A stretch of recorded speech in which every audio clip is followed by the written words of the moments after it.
que é impossível planejar hoje, mas se fosse possível, mudaria tudo na sua vida? Bom, essa é a pergunta que eu quero ajudar você a refletir hoje sobre ela e criar as bases para poder respondê-la. O que é impossível planejar hoje, mas se fosse possível, mudaria tudo na sua vida? Esse é o 5º episódio dessa série que a gente chamou Planeje Sua Vida para Deixar um Legado, do Envisionar Podcast em parceria com a Rádio Transmundial. E quando a gente olha essa pergunta, o que é impossível, já dá uma tremida na base. Mas, na verdade, na nossa fé cristã, a gente sempre trabalhou e sempre trabalha com o impossível. Nada menos do que isso. E se a gente se acomoda abaixo do impossível, a gente está restringindo a ação de Deus na nossa vida e por meio da nossa vida, que pode causar um impacto no mundo. A gente vai para aquilo que eu falei num episódio anterior, que é a vida 1 vezes 1. O resultado sempre vai ser 1. Então, isso faz parte daquela segunda pergunta, das 3 perguntas de $1 milhão, que é onde eu estou? Ela vai ajudar a gente a refletir um pouquinho sobre qual é o momento de vida que a gente está vivendo e como a gente pode aproveitar esse momento de vida, seja ele, estou vivendo muito bem ou estou na maior crise, para pensar o futuro, para pensar de onde eu estou, para onde eu vou. E, obviamente, isso traz essa palavra, impossível. O que é impossível fazer hoje? Eu me lembro que em vários momentos da minha vida eu tive que pensar sobre isso, refletir sobre isso e tomar decisões estratégicas sobre isso que mudaram o curso da história. E se você quer viver uma vida emocionante com Deus, seja no ministério, seja na sua atividade profissional, um plano de vida de alguém que caminha com Deus contém o impossível. Abaixo disso, você vai viver uma vida 1 vezes 1. E eu quero usar como exemplo hoje aqui uma história real, de algumas pessoas, de 3 personagens, especialmente, que fizeram coisas impossíveis. A primeira história que eu quero usar é a do Dr. Blaylock, Alfred Blaylock.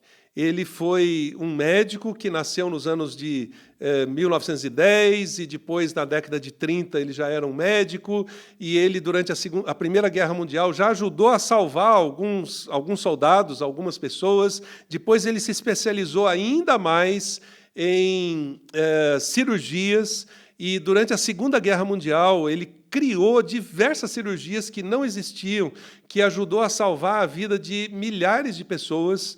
E, logo depois disso, uma médica, a doutora Ellen Townsend, trouxe para ele um desafio. Era o desafio do chamado bebê azul.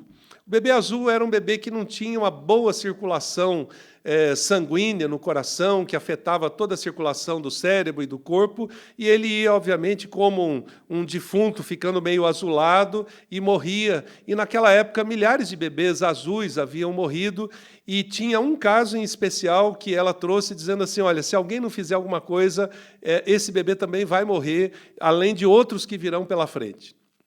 Bom, a pergunta que a doutora Ellen trouxe para o Dr. Blaylock foi exatamente essa. O que era impossível de se fazer, mas se fosse possível, mudaria a vida daqueles bebês e abriria um novo campo na medicina. Eles eram parte da equipe do Hospital Johns Hopkins, nos Estados Unidos, e o Dr. Blaylock decidiu aceitar o desafio. O que é impossível de se fazer hoje, o que é impossível de se planejar hoje, mas se fosse possível, mudaria tudo. Bom, além dos dois, tem um terceiro personagem na história, o Vivian Thomas. O Vivian era um homem negro que também tinha um sonho, ele sonhava em ser médico. Mas, por conta da segregação racial nos Estados Unidos naquela época, era impossível para um homem negro cursar medicina. Era proibido por lei, não só medicina, como alguns outros cursos, mas especialmente medicina, era impossível para um homem negro cursar medicina. Então, o Vivian teve também que responder essa pergunta. O que é impossível fazer hoje, mas se fosse possível, mudaria tudo. E como o Vivian não conseguiu entrar no hospital por conta da segregação racial e da lei que proibia ele de entrar na universidade para estudar medicina, ele arranjou um outro jeito de entrar na universidade. Ele conseguiu um emprego para limpar o chão, ser uma pessoa da limpeza do hospital. E ele entrou no hospital. E depois de algum tempo, ele foi designado para limpar o laboratório onde o Dr. Blaylock estava fazendo as experiências, as primeiras experiências, para tentar criar uma cirurgia do coração. Mas percebam, há um outro detalhe ainda mais intrigante. Na época, a medicina tinha não simplesmente um paradigma, mas um dogma. O dogma era: não toquem no coração. Era proibido a um médico fazer uma cirurgia do coração, porque até então ninguém tinha feito uma cirurgia do coração. Então, essa pergunta se repercutia em vários lugares, de várias formas diferentes.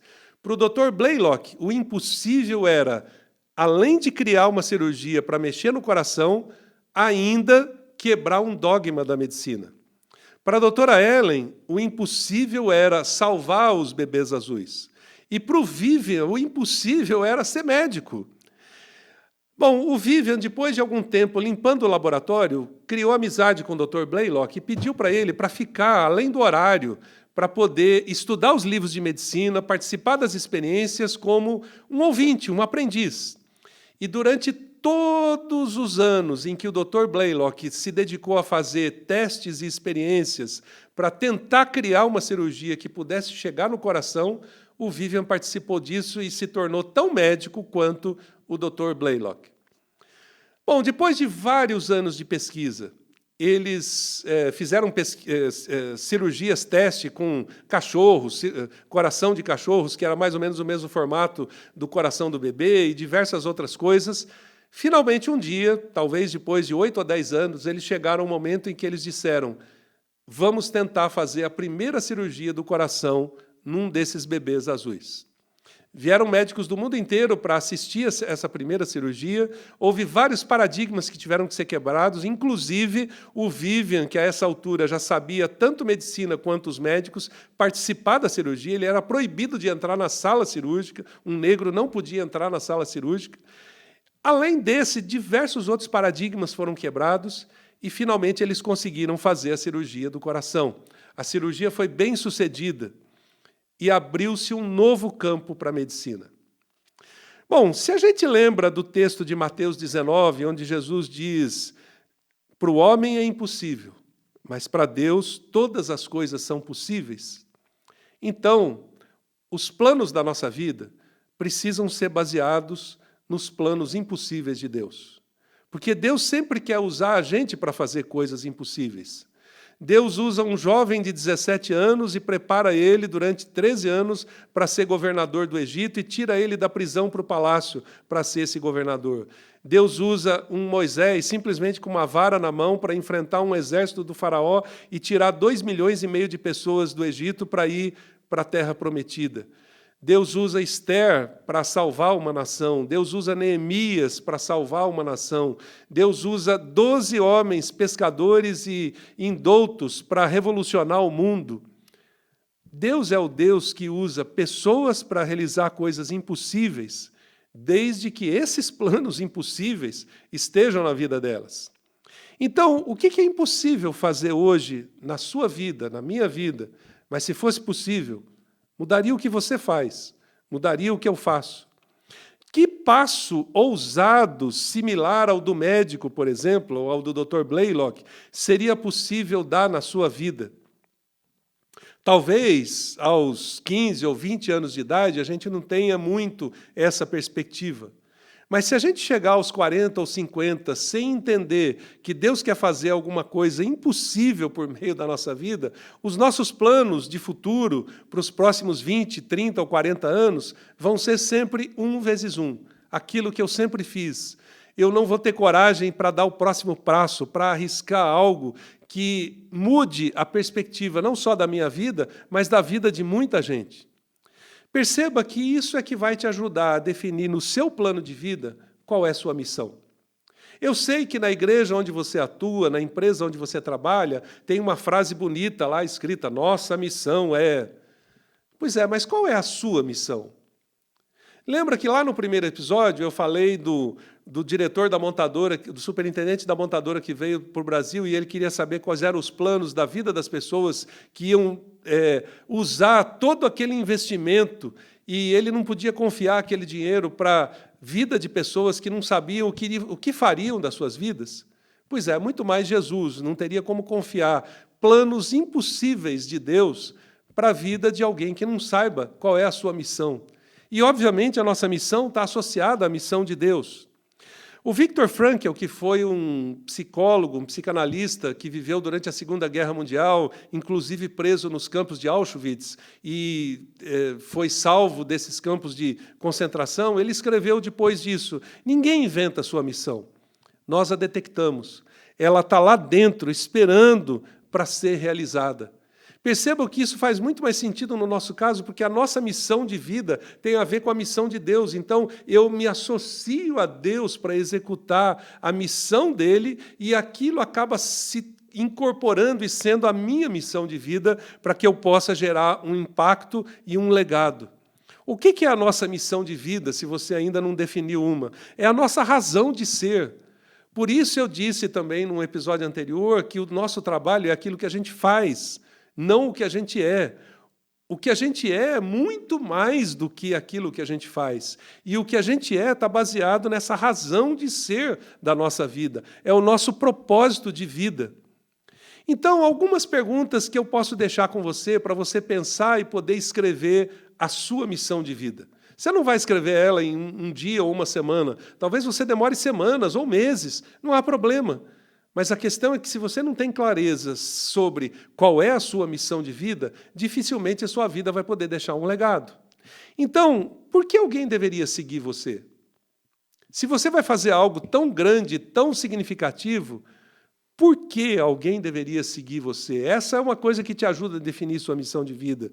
O que há de mais profundo e melhor em você? Isso ajuda você a definir sua missão de vida.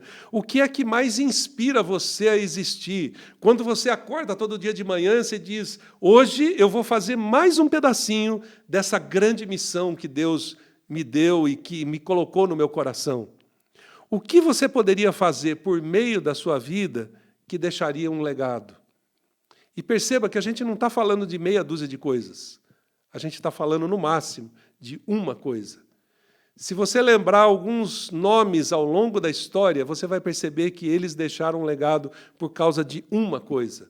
Nelson Mandela, você lembra da luta contra o apartheid. A Madre Teresa de Calcutá, você lembra da ajuda às pessoas carentes e pobres.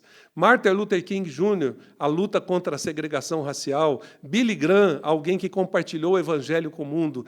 Cada pessoa teve uma coisa, um legado. Eu posso dar, para concluir, o meu exemplo aqui. Depois de vários anos, eu fui somando algumas coisas na minha vida. Deus me deu uma paixão por líderes, não só pastores principalmente, mas líderes de forma geral. Pastores e homens e mulheres de negócios que estão atuando no mercado, no mundo corporativo. São líderes que influenciam. Depois eu entendi que eu precisava fazer algo para ajudar e equipar essas pessoas, até que eu cheguei na palavra envisionar. Então, minha missão é envisionar líderes que gerem transformação no mundo. Pastores de forma estratégica por meio das suas igrejas. Homens e mulheres de negócio de forma missional, no campo de batalha onde foram colocados, no hospital, na escola, no governo ou em qualquer outro lugar. Mas eu parti também dessa pergunta. O que é impossível planejar hoje, mas, se fosse possível, mudaria tudo? O Dr. Blaylock criou, junto com a sua equipe, o Vivian, a doutora Ellen e tantos outros, criou a cirurgia do coração. Quantas pessoas foram abençoadas a partir daquele período até hoje pela cirurgia do coração? Você talvez conheça alguém que fez ponte de safena, transplante de coração, etc. Talvez, se a gente perguntasse no auditório quem pode levantar a mão, centenas de pessoas levantariam a mão porque foram abençoados. Mas a pergunta final que eu deixaria é: quem vai levantar a mão daqui 30, 40 ou 50 anos, porque a sua vida deixou um legado? Então, pense nisso, e nos próximos episódios a gente vai concluir a elaboração desse plano para deixar um legado. Grande abraço e Deus te abençoe.